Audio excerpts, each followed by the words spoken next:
Kita lanjut bahas spoiler Udong Qiankun season 11 episode 8. Oke lah, gak usah banyak mang-ming-mang. Kita langsung masuk aja ke pembahasan.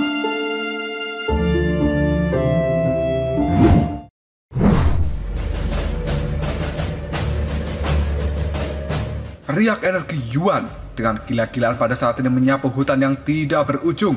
Dan pada saat yang sama, suara merdu pun kini terdengar.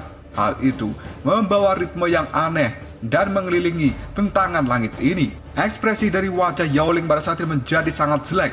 Dan tiba-tiba saja sebuah telapak tangan yang berisi dengan kekuatan Yuan kini meledak pada sosok yang ada di depannya, yang terlihat seperti kembaran dari Yaoling. Karena di dalam pertarungan ini, seolah-olah Yaoling sedang melawan dirinya sendiri. Tinju Yaoling secara gila-gilaan kini terus dilontarkan pada kembarannya.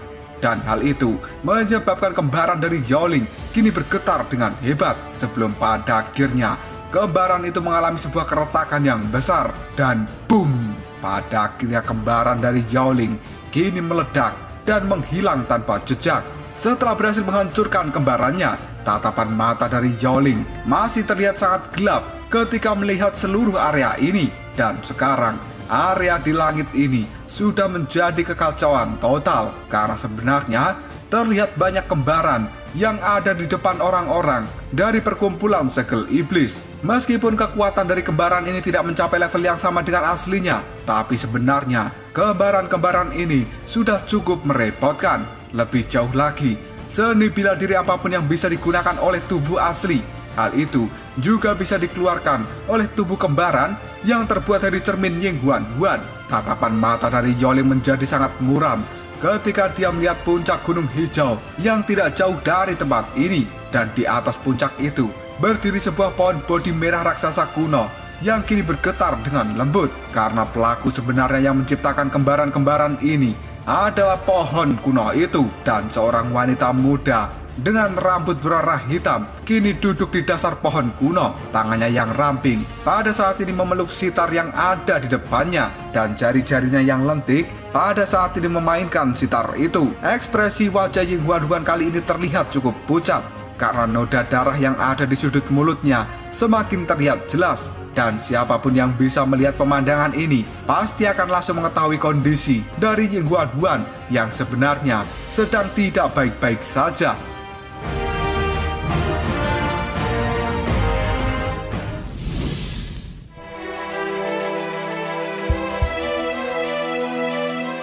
Yaoling yang pada saat ini melihat Ying Huan Huan, dia tersenyum dengan penuh ejekan. Yang kemudian Yaoling pun berkata dengan nada yang lirih, benar-benar layak menjadi seni bela diri dari aula langit yang paling kuat, meskipun tidak bisa dibandingkan dengan 4 kitab suci misterius yang hebat. Namun berapa lama lagi kamu bisa bertahan di levelmu saat ini?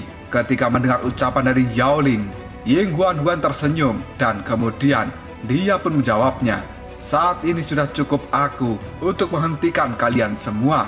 Mendengar hal ini, tatapan mata dari Yaoling melintas sebuah aura pembunuh yang mengerikan.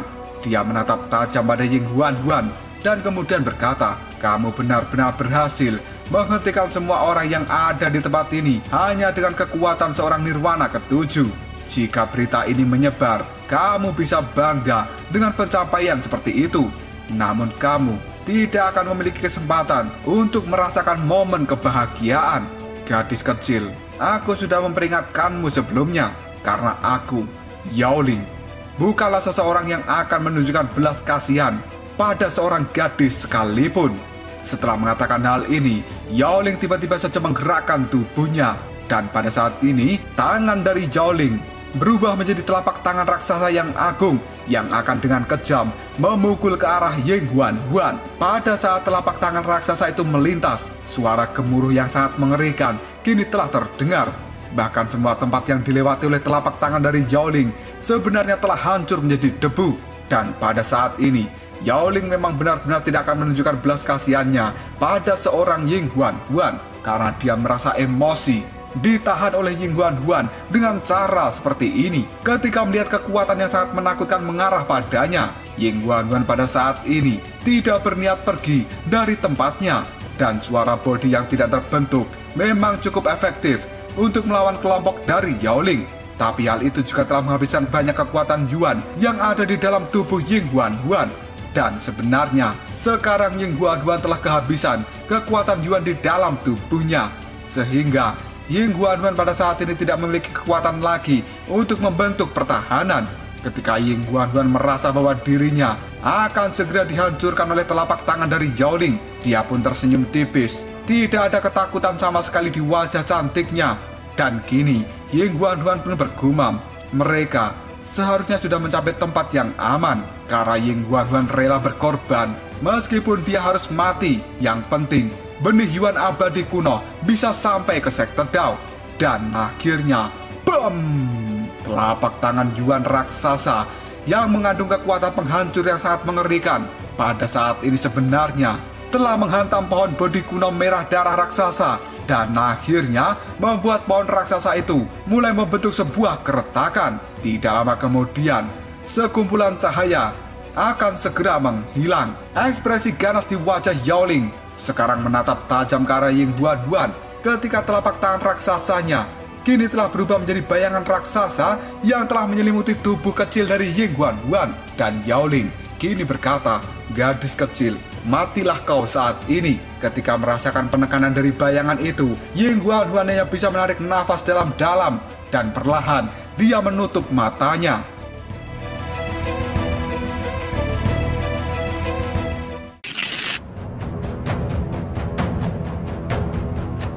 Tidak lama setelah Ying Huan menutup matanya, suara udara yang pecah pada saat ini bergema di langit dan sebuah sinar cahaya hijau melesat dengan cepat ke arah Ying Huan.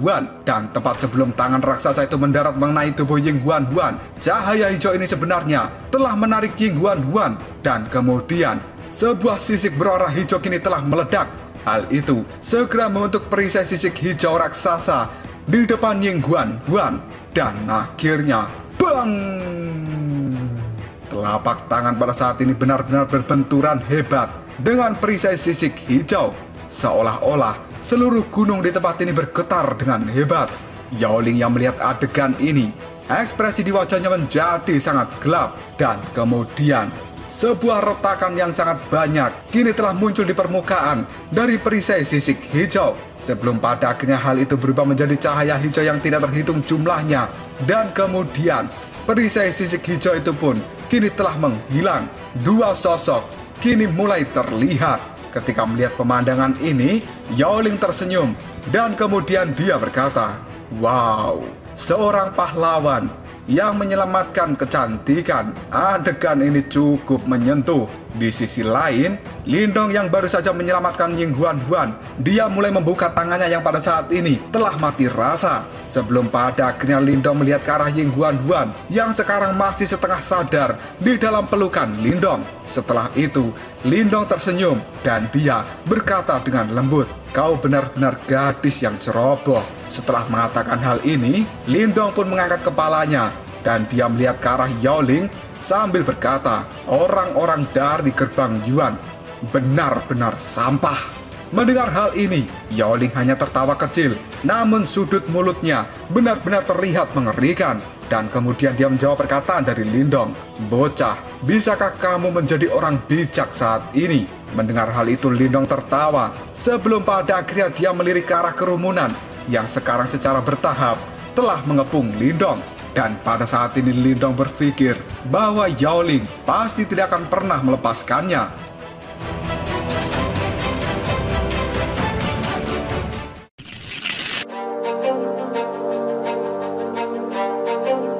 Pada saat berpikir bahwa Yao Ling pasti tidak akan pernah melepaskan Lindong saat ini, tiba-tiba saja sebuah garis abu-abu kini telah muncul di dahi Lindong dengan kecepatan yang sangat menakjubkan.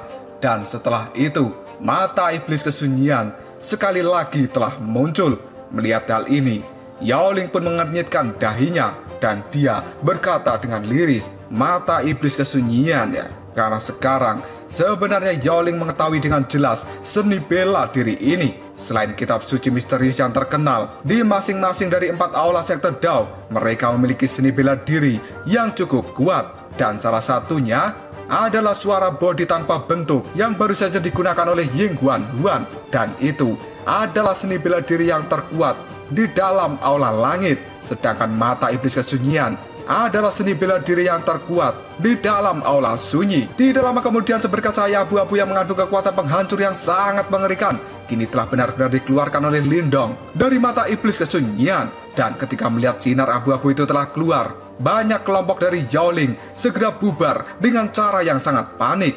Bahkan Yaoling sendiri juga telah mengambil langkah untuk mundur karena dia sebenarnya tidak ingin terkena cahaya yang kini dikeluarkan oleh Lindong. Dan pada saat ini Lindong tersenyum pada Yaoling sebelum akhirnya dia berkata, "Yaoling, aku percaya bahwa setelah ini akan ada banyak orang dari sekte Dao yang akan memburumu. Dan aku harap kamu masih bisa tersenyum ceria saat itu."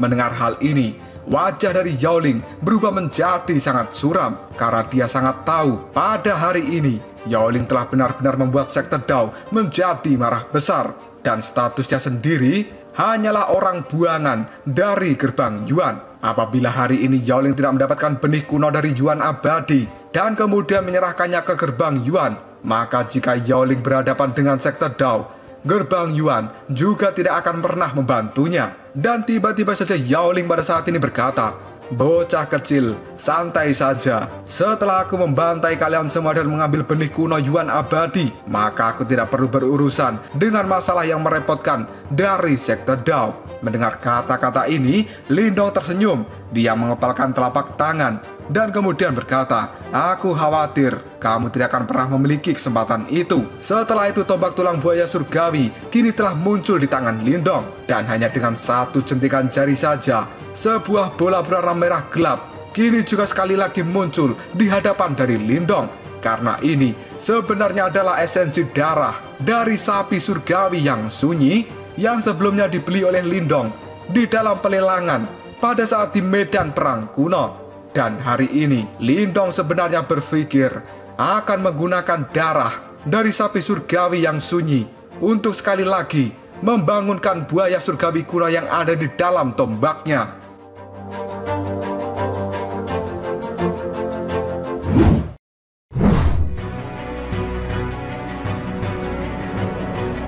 Tidak lama kemudian esensi darah itu langsung ditaburkan oleh Lindong ke tombak tulang buaya surgawi yang ada di tangannya. Dan dengan cepat, tangan Lindong pada saat ini segera membentuk sebuah segel. Sebelum pada akhirnya tombak tulang buaya mulai bergetar dengan hebat. Dan kini, semburan cahaya merah darah segera meletus dari dalam tombak. Sebuah raungan kini telah terdengar. Dan rasanya, raungan itu berasal dari zaman kuno. Ketika melihat hal ini, tatapan mata dari Yaoling dan juga kelompoknya menjadi benar-benar sangat terkejut. Karena sebenarnya cahaya merah darah yang menutupi langit mulai berangsur-angsur membeku dan kemudian berubah menjadi buaya surgawi kuno. Lindong pun pada saat ini, dia pun berteriak, "Buaya surgawi kuno, pergilah." Setelah Lindong mengatakan hal itu, buaya surgawi kuno yang ada di langit kini meraung dengan keras. Sebelum pada akhirnya dia melesat ke arah kelompok Yaoling dan juga yang lainnya. Dan setiap langkah dari buaya surgawi kuno membuat tanah di tempat ini berguncang dengan hebat. Setelah Lindong berhasil memanggil buaya surgawi kuno, dia pada saat ini segera menyimpan tombak tulang buaya surgawinya. Dan kemudian Lindong pun mulai menggendong Yeng Huan yang pada saat ini sebenarnya telah pingsan. Lindong jelas mengerti betapa kuatnya roh dari buaya surgawi kuno. Meskipun dia tidak lemah, tapi Lindong masih berpikir bahwa buaya surgawi kuno bukan tandingan dari Yaoling dan juga yang lainnya. Maka dari itu, dengan bantuan dari buaya surgawi kuno ini, maka Lindong akan memiliki waktu untuk bisa melarikan diri. Ketika melihat gerak-gerik dari Lindong, mata dari Yaoling segera berubah menjadi dingin sebelum pada akhirnya dia berteriak, "Jabingan, bocah, kamu tidak akan pernah bisa pergi dari tempat ini." Lindong yang sudah berbalik, dia pun segera tersenyum pada Yaoling dan kemudian dia berkata, "Kau terlalu banyak berbicara." Setelah mengatakan hal itu, Lindong pun melihat wajah Yeng Huan yang sudah sangat pucat. Dan kini Lindong berkata dengan lembut, "Yeng Huan, ayo kita pergi, karena aku akan membawamu kembali ke sekte Dao."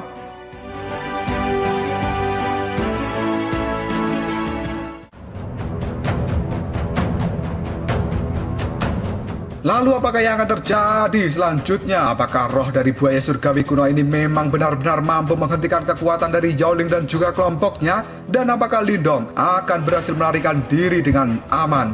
Jika kalian penasaran, tunggu aja jawabannya di next video. Ngobrol sob.